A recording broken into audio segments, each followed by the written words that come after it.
छात्रों, आज हम लोग शाश्वती भाग 2 के प्रथम पाठ विद्यामृतम अश्नुते का अध्ययन करेंगे।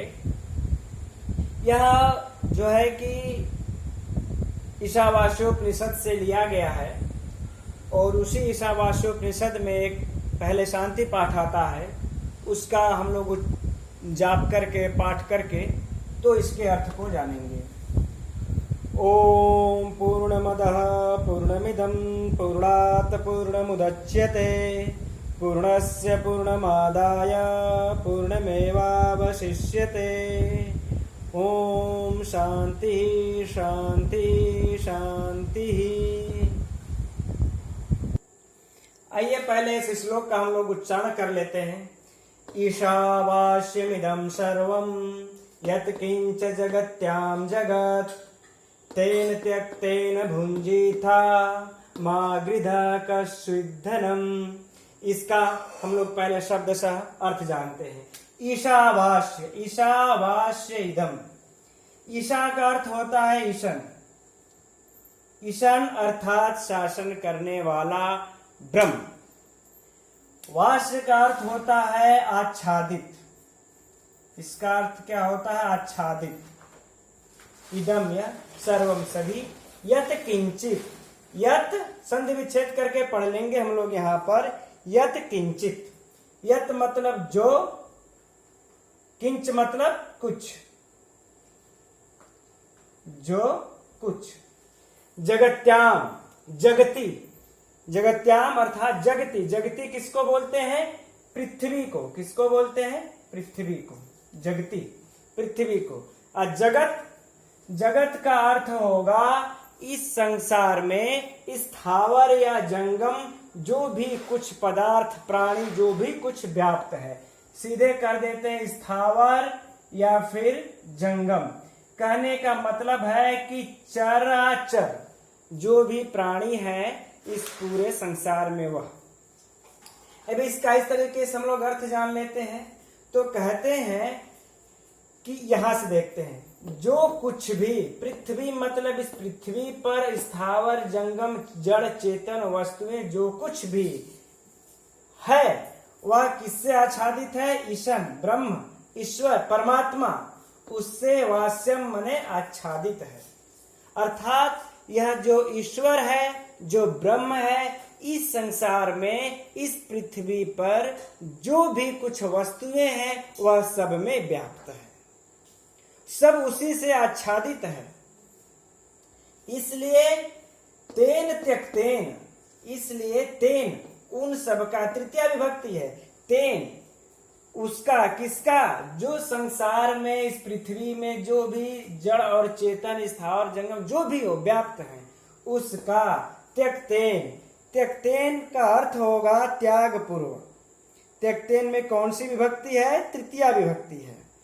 त्यक्तेन अर्थात त्याग पूर्वक भुंजीथा मतलब उपभोग करो। भुंजीथा अर्थात भोगम कुरु, भोगम कुरु, भोग करो। भुंजीथा में कौन सा लकार है? विधिलिंग लकार है। विधि लिंग लकार है भुंजीथा में। और मध्यम पुरुष एक वचन, एक वचन है। भुंजीथा भोग करो, आज्ञार्थक चाहिए। तो कह रहे हैं उसका त्याग पूर्वक भोग करो। किसका करो त्याग पूर्वक भोग? जो इस पृथ्वी पर, इस संसार में जराचर स्थावर जंगम जो कुछ व्याप्त है।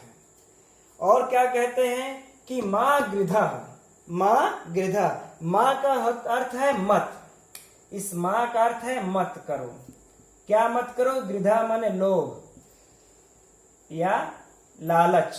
लोभ या लालच मत करो। किसका लोभ या लालच मत करो? कस्य स्विद धनम। तो कह रहे धनम अर्थात धन का लोभ या लालच मत करो। कस्य मने किसका है? किसका है? स्विद धनम, यह धन किसका हुआ है? अर्थात यह धन आज तक किसी का नहीं हुआ है। इसलिए किसी के भी धन को अपना धन मत समझो, उसका लोभ मत करो, लालच मत करो। इस संसार में जो कुछ भी व्याप्त है सब में जो कुछ भी है स्थावर जंगम, उस सब किससे आच्छादित है? ईश्वर से आच्छादित है। सब में ईश्वर परमात्मा व्याप्त है, इसलिए उसका त्याग पूर्वक उपभोग करो और किसी के भी धन का लोभ मत करो। धन किसका हुआ है? अर्थात किसी का नहीं है धन। छात्रों, आइए अब इस दूसरे श्लोक को, इसी अध्याय का, इसी विद्यामृतम मश्नुते का दूसरा श्लोक है प्रथम पाठ का, देखते हैं। पहले इस श्लोक का पाठ कर लेते हैं। कुर्वन्नेवेह कर्माणि जीजीविषेच्छतं समा एवं त्वयि नान्यथेतोऽस्ति न कर्म लिप्यते नरः। फिर से देख लेते हैं एक बार। कुर्वन्नेवेह कर्माणि जीजीविषेच्छतं समा एवं त्वयि नान्यथेतोऽस्ति न कर्म लिप्यते नरः। अब इसका अर्थ जानते हैं। कुर्वन्नेवेह, कुर्वन एव, कहते हैं कुर्वन एव। कुर्वन की धातु से क्षत्रि प्रत्यय लग करके बना है कुर्वन। इस जो कुर्वन की व्युत्पत्ति हम लोग देखेंगे तो क्री धातु से क्षत्रि प्रत्यय लग करके बनता है कुर्वन। यह कुर्वन प्रथमा विभक्ति एक वचन में है। जब इसमें कुर्वन बन जाता है तब इसमें एव लग, संधि हो गई है, कुर्वन्नेव। तो कहते हैं करते हुए, कुर्वन्नेव अर्थात करते हुए। क्या करते हुए? कर्माणि, कर्म को करते हुए, कर्माणि कर्म को करते हुए, जीजी विषेच्छतम, जीजी विषेच्छतम अर्थात जीने की इच्छा करें। कर्म को करते हुए, कुर्वन्नेव करते हुए, किसको करते हुए? कर्माणि, कर्म को करते हुए, जीजी विषेच्छतम जीने की इच्छा रखनी चाहिए।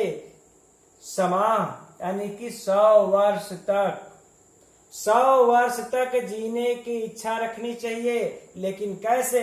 कुर्वन्नेवेह कर्माणि, कर्म करते हुए। अब यहाँ पर एक बात, यह प्रश्न आ सकती है कि ये जो कर्म दिया है तो कैसे कर्म करते हुए 100 वर्ष तक इच्छा करनी चाहिए?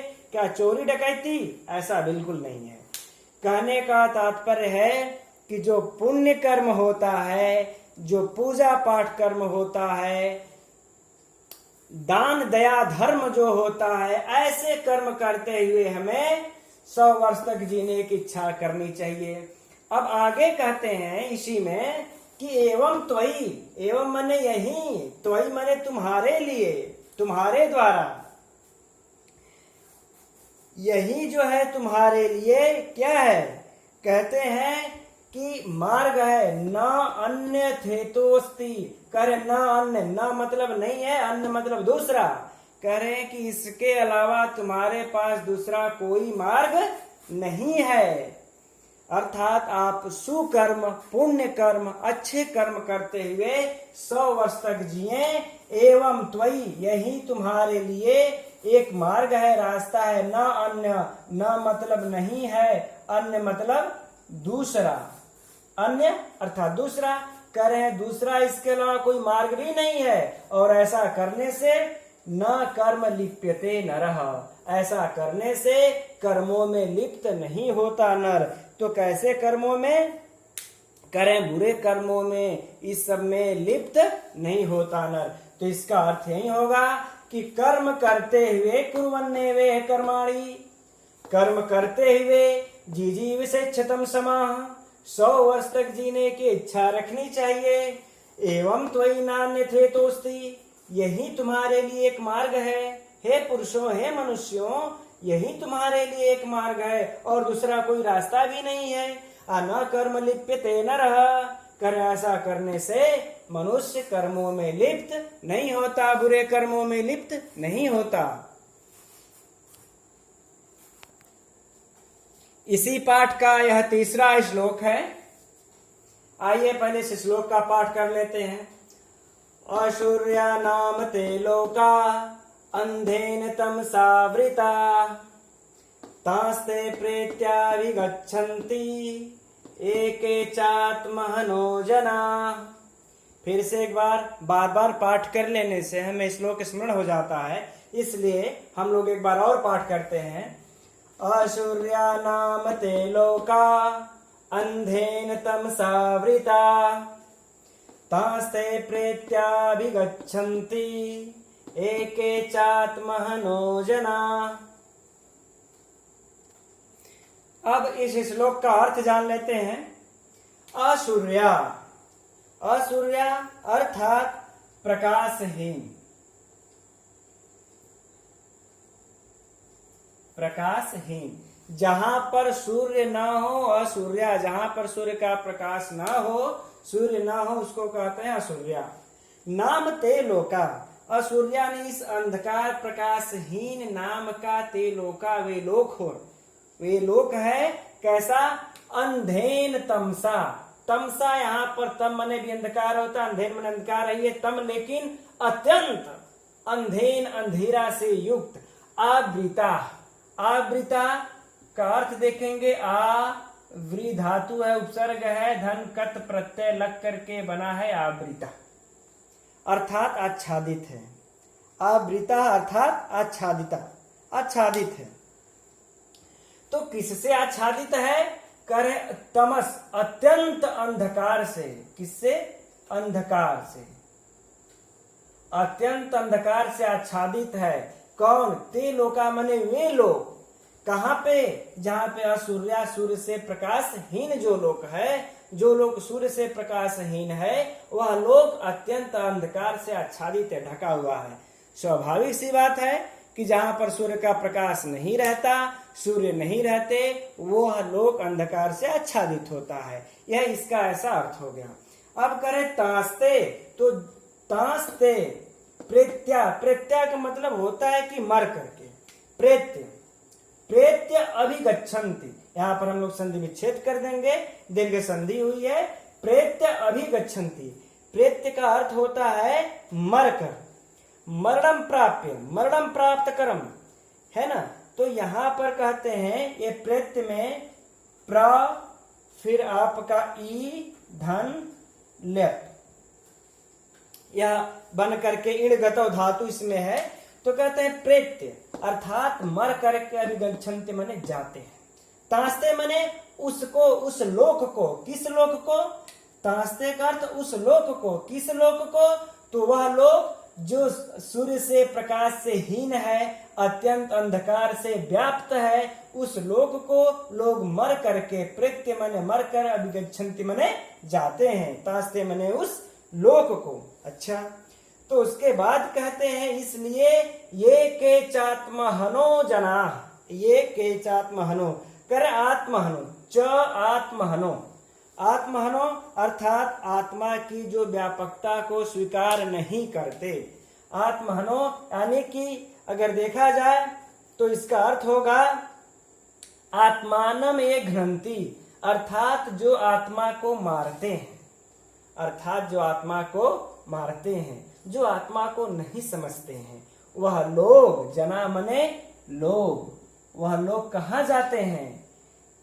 मर करके, इसी अंधकारमयी लोग को। यहाँ पर आत्मा को मारते हैं कहने का भाव यह है कि जो लोग इस अपने आत्मा को, यहाँ पर जो संसार में हम लोगों का जन्म हुआ है, पुण्य कर्म के लिए, लोगों पर दया करने के लिए, करुणा करने के लिए, लोगों की सहायता करने के लिए, लेकिन यहाँ लोग जब जीव हत्या आदि करके वह क्या करते हैं? अपनी ही आत्मा को मारते हैं। जीव हत्या करके, पाप करके, चोरी करके वह अपने ही आत्मा को आत्महनो इसीलिए कहते हैं कि वह अपने ही आत्मा का हनन कर डालता है, अपने आत्मा को मारने लगता है। ऐसे लोग कहाँ को जाते हैं? तो ऐसे लोग इसी अंधेन तमसावृता, जहाँ पर अंधकार, अत्यंत अंधकार से आवृत है, ते लोका, ऐसे लोग को चले जाते हैं। कब? प्रेत्याभिगच्छन्ति, मरने के बाद चले जाते हैं। इसलिए हम लोगों को अपनी आत्मा को मारना नहीं चाहिए। मारने का मतलब कि हम लोगों को कोई भी जीव हत्या, पाप कर्म नहीं करना चाहिए। यही इस श्लोक से हमें इसका संदेश मिलता है।